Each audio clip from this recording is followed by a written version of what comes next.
Good Saturday early morning, March the 12th, 2022. It's about 1:15 a.m. after midnight. I greet all human beings all around the world with a universal greetings of peace and the blessings of God be with you. Doesn't matter what your political, philosophical, personal, nor your religious beliefs may be. Doesn't matter whether you're the richest to the poorest person on the face of this earth. It doesn't even matter whether you're the proclaimed toughest or the proclaimed weakest person on the face of this earth. Doesn't matter if you're my family, friends, nor my proclaimed enemies. It doesn't even matter if you're black, white, Asian, Puerto Rican, Mexican. It doesn't matter. It doesn't even matter whether you like me or my YouTube videos or anything I say on social internet. That's your prerogative. I still greet all you all with that same universal greetings of peace and the blessings of God be with you. What I want to say early this morning, first I'm saying I'm praying for people all around the world, praying for world peace. Not just over in Russia, in the Ukraine. I'm praying for universal peace all around the world. A lot of people be focused on certain things. I see the world is focused on what's happening over in Russia and Ukraine. I see a lot of people volunteering their services to the Ukrainians. And I don't see anything wrong with that. But one thing about all these services, I seen some Nigerians, I don't know if it was 60,000 or so that was volunteering their services to help fight in the war over there. I see the United States is donating a lot of, sending a lot of money and equipment over there. And I don't see anything wrong with that. But what I see wrong is, even though Ukraine is being attacked, the fact that what they was doing, the Ukrainians and the Polish people was doing to the blacks and non-Europeans, exchange students, that don't be talked about too much. But I guess it become a norm to discriminate against dark people. And anybody think that I'm saying something that's not correct, you know, I know it's correct. I'm a dark-skinned person and I pay attention to it. But anyway, I was going to say something else concerning the money that the United States has to send to other countries. Send equipment, send soldiers over to other countries. When this particular war stopped, I was wondering if the United States can send these same troops to all the black communities and all the Spanish communities where we having all of this black on black and Spanish on Spanish violence in the streets. And some of you all that's racist and feeble-minded would say, well, blacks is doing it to themselves. Spanish is doing it to themselves. Well, Europeans is doing it to themselves, if the shoe fit, wear it. But at the same time, if we can send money, food, and I seen nurses, I think about 60 nurses or 80 nurses sending medical equipment over there. Can we do the same for the homeless people, no matter what their race is, here in the United States when this is over with? And my last thing that I want to say is, well, second to last thing I want to say is, black people, you need to wake up. You see what I'm saying? You need to wake up, because if they can send money over to this other country, if they can send soldiers and equipment over to these other countries, do that tell you something? Do that tell you that if they can stop wars and go kidnap leaders in other countries that they said is violating people human rights, don't you think that they can do it over here in the United States if they wanted to? You see, what you got to wake up is, when I said black folks, you got to wake up. Those of y'all that's out here killing each other because you're in different gangs, you got different color clothes, you got hats tilted to different sides, to the left and the right. Those of you that's fighting sand for drug turf in you know, areas that you said is yours, but when the police come, everybody fleeing. You see El Chapo and them, they didn't flee. And I'm not looking up to El Chapo, but I'm just saying, if you gonna lay here and kill your own simply for a block, a side of town,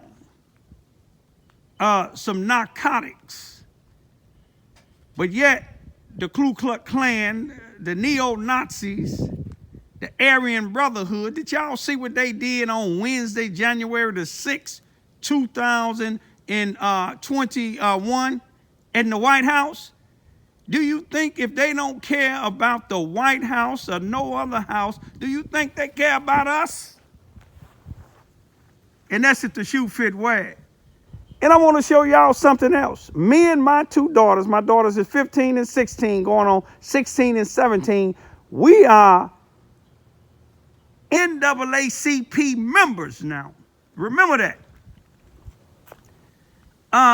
My son was found hung, lynched, March the 19th, 2021 in Carbondale, Illinois, on a Friday. It was a mysterious death. It was an unjust death investigation where it never hit the newspaper, not one time, nowhere in the world. And they ruled it suicide without even asking the public for help. Now, I filed a complaint with the NAACP in Carbondale, Illinois, with the president and her individual that is the chairperson of the NAACP legal department. They have yet to respond. And I told you before, the reason why they not responding is because their members is a part of the city council for the city hall. Their president, right now, their president helped vote in the chief of police in Carbondale, Illinois. But I want to show you something else. I sent my complaint to the Black Illinois Attorney General, January the 3rd, by certified mail. Guess what? Haven't heard from him yet. I sent emails to him. Haven't heard from him yet, or anybody in his office.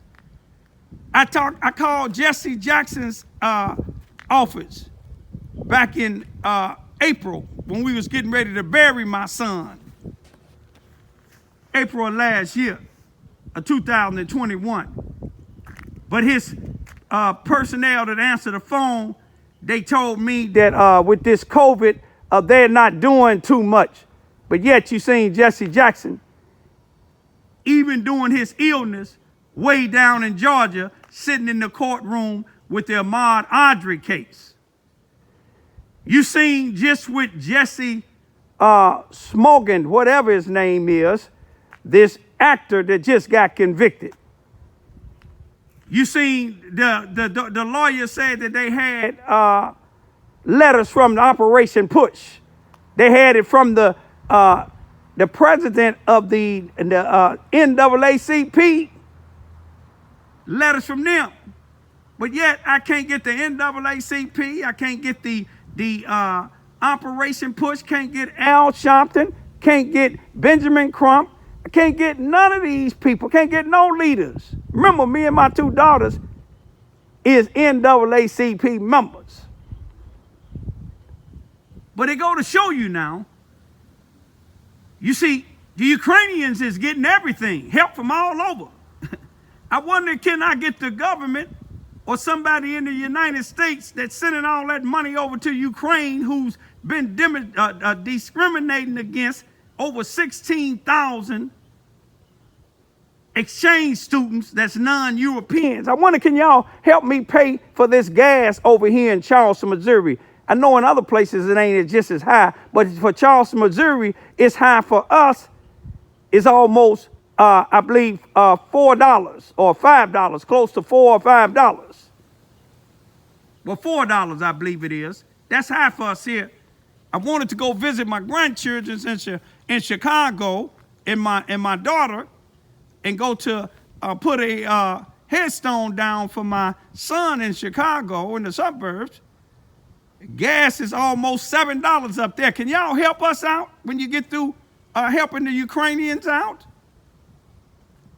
And I don't want nobody to look at this as being mean or anything like this here, but when you got a country president that study asking people to come help them while they being attacked, but they denying non-Ukrainians, dark-skinned people that's exchange students coming to their country to get an education because it's cheap, denying them to cross the borders, or when they're in line, they making them get in the back like they made us do, get in the back of the bus. But see, y'all don't see nothing wrong with that. Just like it may be wrong for Putin to be over there bombing them or attacking them, it's wrong for the Ukrainians. If them dark-skinned people can get on their Instagram and send it over to this country to people like us, me, and I put it on my YouTube video and you see it for yourself, but that's not a big issue. It ain't a big issue to the rich with this high gas prices. You talking about you punishing Putin, you punishing the people over here in the United States, like myself. But I learned to survive with things like this here. But see, some of you rich people, y'all can't do it. That's why y'all stopping all the imports or anything that y'all can do to cripple the economy for Russia. But if the shoe was turned around with all you million and billionaires in the United States, including you over there in that $8.1 million house or mansion that you're living in, the former President Obama, I wonder, is you worried about us over here? I doubt it very seriously. You know, the Bible said it's real clear. The Bible said the chances of a rich man going to heaven is just like a camel going through the eye of a needle. Not saying all rich people don't try to help people, but the majority of them, they're not concerned. You see, all them people, they concerned about Jussie Smollett. You see what I'm saying? And the evidence is showing that he knew the two individuals that jumped on him, or he said jumped on him. And I agree with that judge. The man was arrogant. You see what I'm saying? He threw his fists up, power to the people. You see what I'm saying? His family hollering and disrupted in the courtroom and then outside of the courtroom. You see what I'm saying? But, you know, look what he done. There's people being hate crimes going on. My son's may be a hate crime, but he can't get no attention from Jesse Jackson or the NAACP president. They won't even respond to my complaints. But you know one thing about it? I joined because I'm really about the movement. I'm about what Thurgood Marshall was about. You see what I'm saying? And I'm going to always be about it until the day I die. But black folks, you stop killing each other. Wake up, man. The Klan don't have to hang us no more, but they still doing it. My son was hung.